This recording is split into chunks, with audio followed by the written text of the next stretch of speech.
evening, ladies and gentlemen. Welcome to the Mikey Report for October 28th, 2010.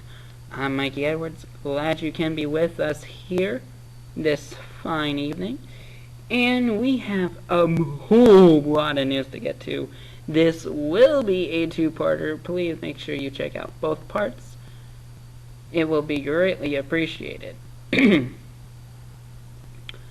First off, it is breaking news. Anna and Nicole Smith's psychiatrist and boyfriend have been guilty of conspiracy. The jury acquits the late model's doctor of all charges in the drug conspiracy trial. Christine Arosevich and Howard Stern have been convicted of conspiracy counts, but the jury acquitted the doctor who prescribed the drugs for the former Playboy model. Prosecutors contended during the 9-week trial that the defendants were dazzled by Smith's glamour and filled her demands for prescription drugs to protect their insider status in her personal life and her celebrity world. Jury deliberated about 58 hours after being asked to decide if the three defendants were trying to relieve Smith's emotional and physical pain or if they were feeding her addiction to prescription drugs.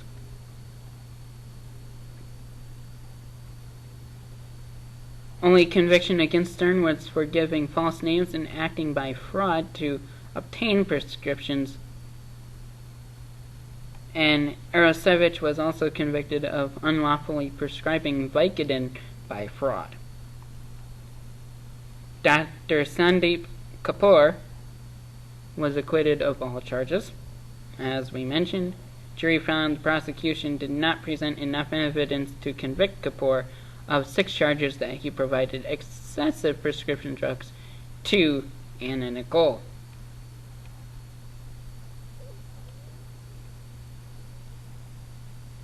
Defendants were charged with conspiracy, excessive prescribing of opiates and sedatives to an addict, and fraudulently obtaining drugs by using false names. Defendants were not charged in the 2007 accidental overdose death in Florida.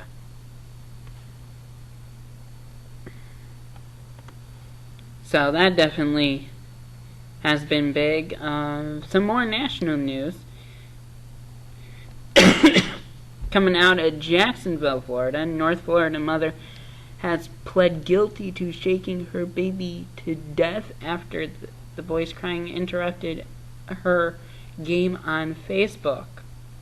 Alexandra Tobias pled guilty to second-degree murder Wednesday and currently remains jailed.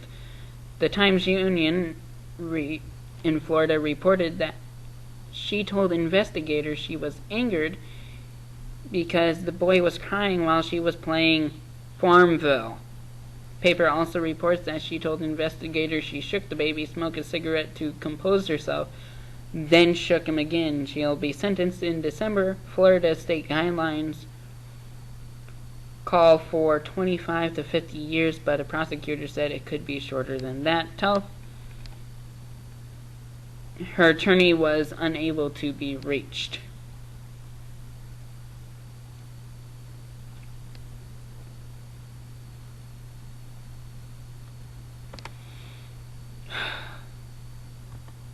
And that's very interesting. Actually, some more news on Facebook. Facebook's no friend to a gay-bashing school official. Arkansas Midland School District Board member Clint McCants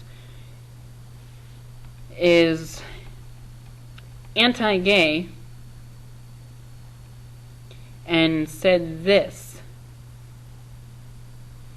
"Seriously, they want me to wear purple because pardon me for saying this. I'm just reading a quote here. Queers killed themselves. The only way I'm wearing it is for them is if they all commit suicide. I can't believe the people of this world have gotten this stupid. We are honoring the fact that they sinned and killed themselves because of their sin. Really, people?" 6 friends gave the thumbs up like to the hate update. When another challenged McCants, he expounded on it. A lot of three-letter F words, one S word in it. Being a beep doesn't give you the right to ruin the rest of our lives. If you get easily offended by being called a beep, then don't tell anyone you are a beep. Keep that beep to yourself. I don't care how people decide to live their lives. They don't bother me if they keep it to themselves. Pisses me off that we make a special purple beep day for them. I like that beep can't procreate. I also enjoy the fact that they often give each other AIDS and die. If you are against it, you might as well be for it. If you aren't against it. I would disown my kids if they were gay. They will not be welcome at my home or in my vicinity. I will absolutely run them off. Of course, my kids will know better. My kids will have solid Christian beliefs. See, it infects everyone.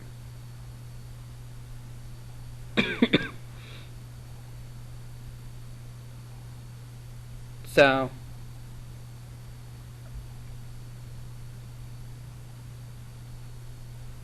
thousands of Facebook users were sharing their true feelings about McCants via group Fire Clint McCants.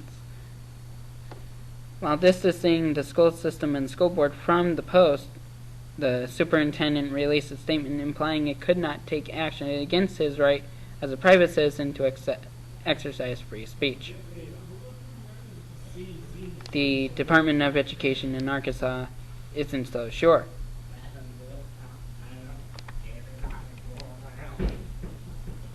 So, we'll see what happens with that.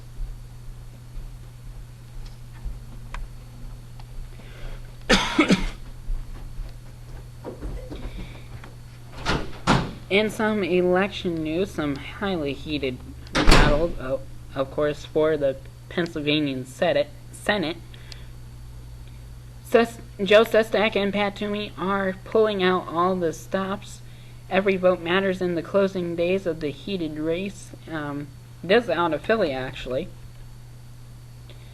Voters who figure they've heard it all in the ruckus Senate fight should brace for a final earful.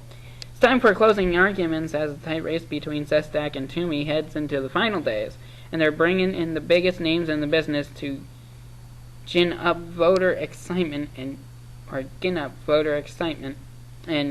help them win over the shrinking pool of undecided voters in this swing state.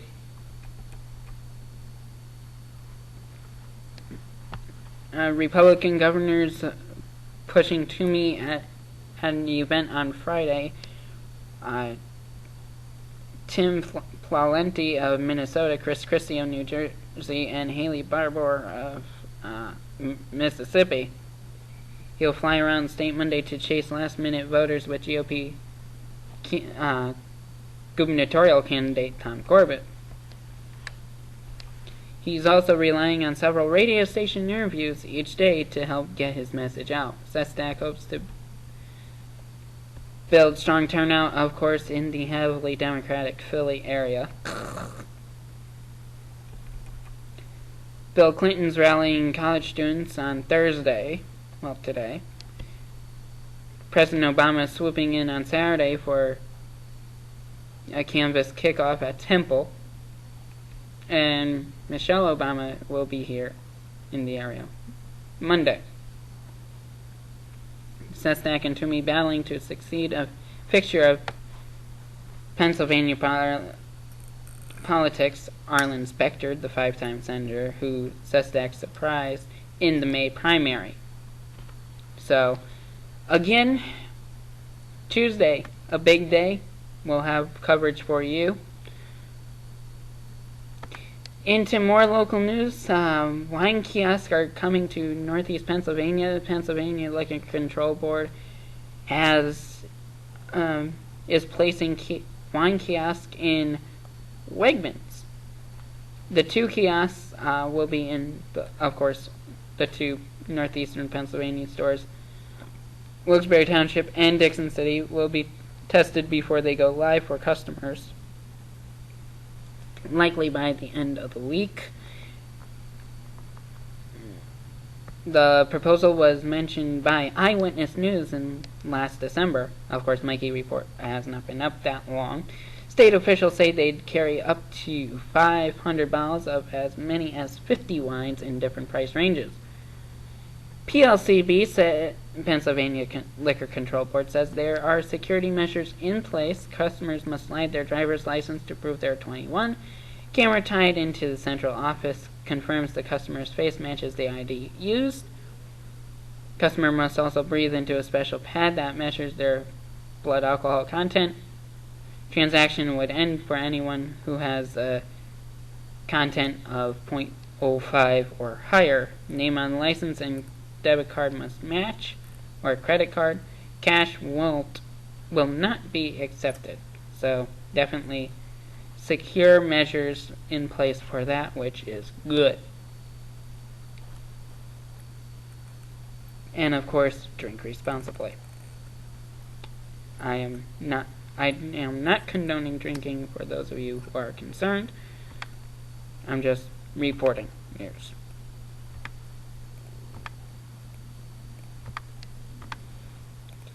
And a bloody teen leads police to a deadly car crash. Search for what happened to an injured teen leads police to an overturned car. Disoriented 15-year-old girl covered in blood in the middle of the night early Thursday led police to uncover a bigger mystery. She was taken to a local hospital in pretty bad shape, and she wasn't able to tell police how she was hurt. Afraid that the girl was possibly attacked, they tried to find out what happened and how she wound up covered in blood, so they searched the area near where she was discovered. They found an overturned car in a ditch off the ramps for Roosevelt Boulevard and Schuylkill Expressway, I-76 and Route 1. Inside the car, police found a woman's body. It wasn't clear how long the woman was there, and no further details were available, police said, but it looked like the wandering girl had somehow freed herself from the vehicle, which appeared to be driven by her mother. On and off ramps between the expressway and the boulevard were closed this afternoon as police investigated. Stick with us for more details about as this mystery unfolds.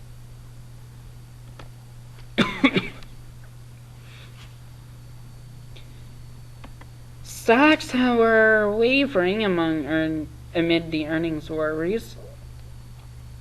Latest profit reports paint a mixed picture about the economy, as Dow ended up dropping 12 1/3 points to 11,114.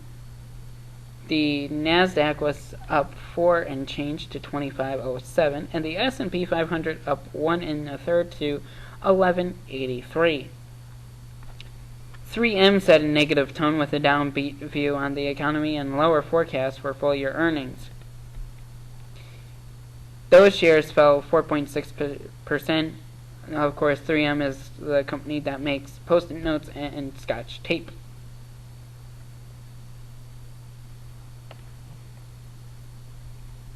So, Eastman Kodak rose 15.4% after more customers turned to home and office printers.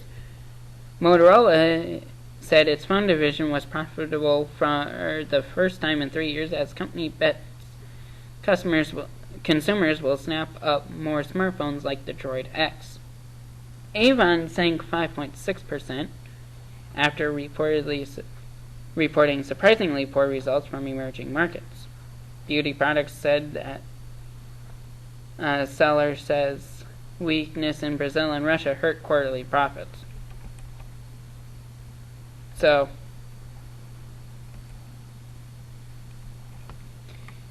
we'll keep you up to date with that stock market information.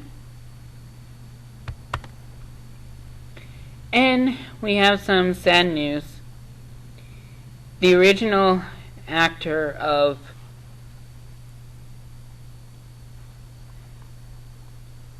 Who Was Dano